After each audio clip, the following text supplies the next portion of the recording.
First News with Keeler in the morning on WIBX and WIBX950.com. I'm dreaming of a white. I'm dreaming of a white. This is really interesting. I don't know what's happening here, but this is really cool. This is really interesting.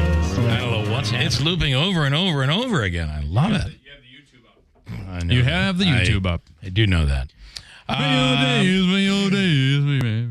What the hell is that? Is exciting right there, isn't it? What is that? That's from whosmarted.com. Ooh. It's a pearl necklace, Andrew. That's a pearl necklace. Is that a man? That's a woman. Oh, the chin looks a little hairy. I believe that is AI, to be honest. Okay. She's Greek.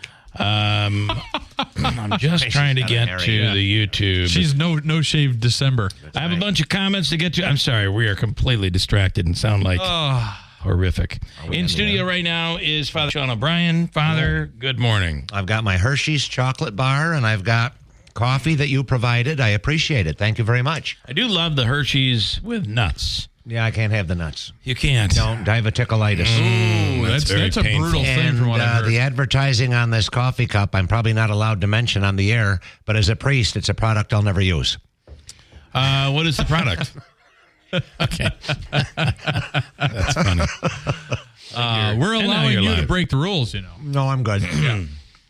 I have Tony who has a quick comment. Am I line one, Davey? All right, I'm going to take him now. Hi, Tony. Good morning. How are you? We need to be rescued. All of a sudden, we're all over the place here. Exactly. Today, you're just sporadic today. All right. Well, I wasn't talking about the whole day. I was just talking the last minute. But apparently, we've been much worse than I thought. Apparently. Anyways, here in Herkimer, the First United Methodist Church is putting out a Christmas dinner on December 25th, but you have to get a hold of the Office of the Aging. Okay. For deliveries or to sign up or whatever. And their number is 315 Okay. 867 1204. All right. All right. Well, thank you for that. Here's another Christmas thing. Okay. You can actually buy half gallons of McRib sauce. I did not know that's that. disgusting. I did not know that. Yep. From Amazing. McDonald's? You can get it from McDonald's? Okay. Yep. Well, I don't know if you can buy it directly, but you can search for it online. Okay. I guess. All right. Not sure how much it is, but yeah. But if you're really into that McRib flavor, there you go. All right, cool. All right, Tony, thank you, man. I appreciate it. Yeah, no problem, bud. You have a great day. You know, Father, isn't there a saint for things that are lost? Yeah, St. Anthony. We both knew that. Or as they say in East Utica, Anthony. St. Anthony. St. Anthony, please come around. Something is lost and must be found. I'm going to tell you. So St. Joseph helps you sell your house. Six years ago, my wife wanted one of those ceramic Christmas trees. Oh. You know what I'm talking about? Yeah, with the lights in them. Has the lights, and it's They're not cheap. No, and I got it for her. And every year, what do you do with your Christmas stuff? You pack it away. Right in the attic. And we do not have access to the attic. Oh. So we don't put anything in the attic. Really? No, you don't have I a know. scuttle or it's terrible. pull down or anything? It's a whole long story. It's a long story, but okay. We will, when I'm done, we'll have access, but right now we don't. If I have anything to do with it. Anyway, so she said, could you bring that up I want to display that this year at Christmas time. And I, for the love of God. Couldn't find it. Is that okay to say? Yeah. Okay. Down in the basement somewhere. No, I've looked everywhere.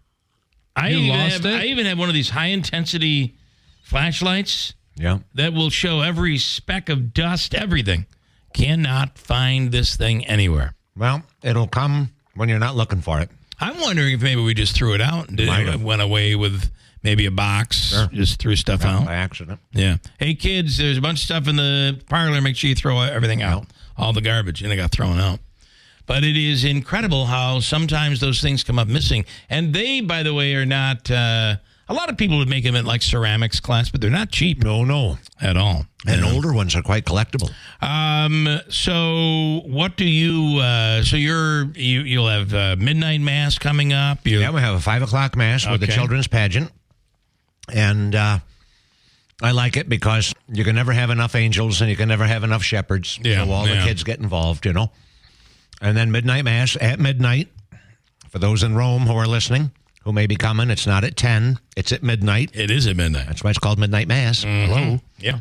But there's other parishes that don't do midnight mass at midnight. I'm just saying. And You're a traditionalist, though. I'm not surprised. well, traditionalist, you got to be careful with that word now. I But guess. yes, I try to stick with midnight mass is not a type of mass; it's a time.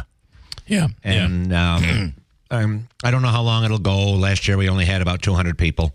The church seats 750. Okay. So we'll see, but 200's a pretty good crowd. And then I think this year we're doing just a 10. Okay. St. John the Baptist will have a mass in the morning, and then St. Paul's will have a mass in the morning. So the three churches in the city, everybody will have mass. There's no reason to have two or three in one church. So do they give you, does the diocese share, like, if there's some big news coming up? Big news. Are you hearing any of this big news? What's the big news? What's that now? It doesn't mean I can share it, but go ahead. Well, like hearing Notre Dame stories. That there may be a really big expansion happening. Oh, I didn't even hear that. Yeah. Are you hearing that too? No. Oh, no. okay. I'm at St. Peter's in Rome. I'm not at Notre Dame in Paris. Well, no. I'm not talking about Local Notre Dame. Notre Dame. I'm you talking mean the about high school? Notre Dame. The high school? Yes. Or the college? Yes, it's true. The Notre Dame is Cathedral is the cathedral is reopening. It's done. I believe it's today. Yeah. You mean Notre Dame High School? Yes. And they're going to do an expansion? Well, I'm hearing something is going to happen big. Good. I know they raised a good amount of money recently. Yeah. That's what I've heard. Good school. Well, that would be a big positive, right? All right. When I was first ordained, I used to go up there once a week and say Mass, and then I got involved with the Navy Junior ROTC program up there between 93 and 98. And just a good school. Good, of course, it's a long time ago now. I'm sure it's still a good school. And but the teachers, really, a real class act. Here's a question. Place to have your kids go. The diocese had shared something with you, and I asked, and you were told this is a top secret thing. You can't talk about it. Correct. You probably would say, I really don't know what you're talking about. I have no idea what you're talking about. I figured. Okay, just check. Here is... He's a man of his word. Lucy, you're on with Father Sean O'Brien. Oh, Lucia. Good morning. Father O'Brien, oh my God, you're on. I'm so excited. Hi. She Bill. stopped by in Rome. Yes. She came to Mass to say hello. We haven't seen each other in so long. Yeah. When I was first ordained, she was one of the first people to come up and say, welcome to Utica. Pretty awesome. Yeah. That's very nice, Lucy. What a priest used to bring everybody to church. They flap over there at Lady of Lords. I'm sorry. I get so excited. Yeah. In Rome, everybody loves him. Yes. And what a priest, what a captain. Almost what everybody. Everything. Everything. Father, I talked to a lot of people, and that's what they said. They love you. Those are the words. Yeah. That's very kind. Thank you. Yeah, you're kind. That's why. Yeah. Well, I do have to say that there are very few priests who would come on, and I think the importance of being able to come on out of your element, and you know, but Lucy, you might not know this, but we went to college together for radio and television, and he took the right turn, and I became what I became, and the rest is history there. But doing this is, to me, it's great for the church. It's great for spreading the message. Maybe. And that might not be why you're doing it. I know it's not. You enjoy it. We're still in broadcasting. You just have more rules than I have. Yeah, I do. I only have 10 commandments to follow. You have to follow the FCC. Oh, it's not easy. There's a lot. All right, and Lucia, I know you want to mention Anthony Brindisi, a big. But Father, you're always in broadcasting because you broadcast the Word of God every day, all the time. There you go. So that's who you are. It's great that you come on Bill's show. Yes. Phenomenal. Thank you. I want to congratulate Anthony Brindisi. Yes. For becoming a judge. I know Anthony well from before. I helped him. I'm so excited. And to his opponent, when he was against him, right? Yes. I stood up and I told him, sir, you will never make it. You call him the kid. The kid is a lawyer.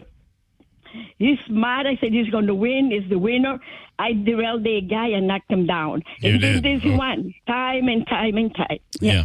Wow, it's exciting. It is exciting, you. and listen, the beauty is, and the importance for the area is that we keep that seat here, Correct. and do not lose that federal court. There was talk of moving it. Well, they were signing. They had nominated. Biden had nominated on the advice of Kirsten Gillibrand to nominate a person from out there, Albany area, and had that occurred, the court would have moved to Albany. Yeah. There's no doubt about it. Yeah, it's good that it's still here. And Judge Hurd, God bless him for his many years of service. I know one of those naturalization ceremonies was done in Rome recently. Oh, he did a lot of them. Isn't it amazing to see how these people, following the proper procedures, going through the chain of the process which is required. How that looking at them and seeing the tears in their eyes as they become U.S. citizens, Yep. It's incredible. Yep. Because for them, it's opportunity, it's safety, it's so many different things. And I would tell you, in a quiz, they probably would beat most Americans when it comes to civics. Yeah, and maybe smarts as well. All right, Lucia, thank you. Father, thank you. Bill, thank you. All right, have a great day. All right, Lucia. So this is from Lance and Lee. 315-736-0186.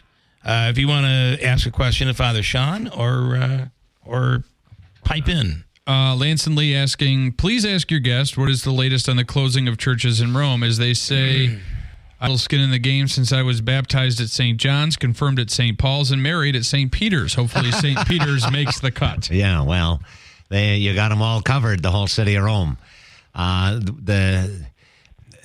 Everybody, it depends on how you use the word close. Yes. Right? So St. Paul's most likely is not going to have Mass on Sunday, just based on the numbers of people going there. Yeah. But St. Paul's remains open as far as religious ed, the Veterans Support Group, their food outreach programs, faith formation, religious education, and so on. Funerals, weddings. But just on Sunday, the very few people going to church there. And it's interesting because the majority of St. John the Baptist and the majority of St. Peter's people all live up north. But they come down, Yeah. So it looks as though, and Father Angelicchio and myself and Father Kelly and all of the deacons are going to meet early in January to figure out what it's going to look like exactly.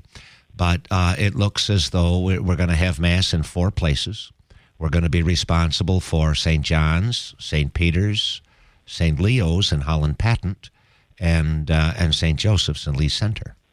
So, yes, don't worry, St. Peter's will make the cut. It's the Mother Church of Rome. It isn't going anywhere. Wayne, you're on with Father Sean. Good morning. I love how Lucia said that she derailed the guy that was running up against She's a cat. It's like it's almost the way she took out the waiter at Possibility. It's a new version of that story, huh? Okay. I heard he lost his job. Well, somebody should. Just a rumor. Some heads should roll after that. She was treated very improperly. Anyway, Father Sean, I just wanted to say, you want to have more people come to the midnight mass? All you need to do is incorporate it with like a craft fair. I was at a craft fair at the casino over the weekend. Oh, that was huge. You can't get more people. It was like a sardine can. Really? Yeah. Craft fair. Just an idea. Well, what I used to do in Boonville, when I lived in Boonville, is after midnight mass, we'd go for a midnight or Christmas morning ride. I'd get 8 or 9 snowmobilers.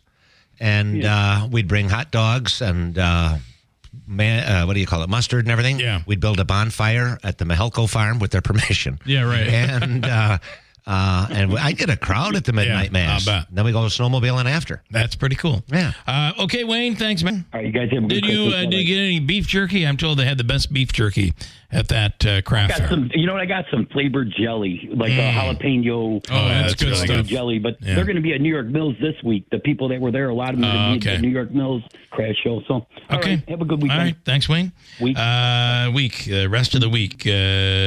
Stefan is on the line for Father Sean. Good morning. Well, hello, Bill, Andrew, Davey, and Father Sean O'Brien. Hey, Stefan. Now, Father Sean, one of my good buddies, you are as well. What are your thoughts on Father Paul Drobin, who passed away recently? Oh, Father Drobin was very good. He was a good man, and he was very good to me personally. When I first came back from, I was 7 weeks down right after 9/11. I got called up by the Army National Guard as a Navy chaplain to help support the Army National Guard. They were short on chaplains for emotional support and so on. And when I came back, it was a very different experience to see what I saw, and the same with our Troop D state troopers were there, and people from the Army National Guard up this way. And it was Father Paul Drobin that reached out. When I first came home, said, "Hey, you all right? Are you okay?" Yeah, and because the emotions from that time were very high and very powerful. Yeah. And Father Paul was just a great man. All right, Stephen, thank you. Okay, thank you, Bill. Stay warm out there. It is his birthday on Sunday. Oh, happy birthday on Sunday, Stephen. Thank you. All right. Nice stuff. Thank you, Stephen. Have a wonderful day. Bye-bye. Okay.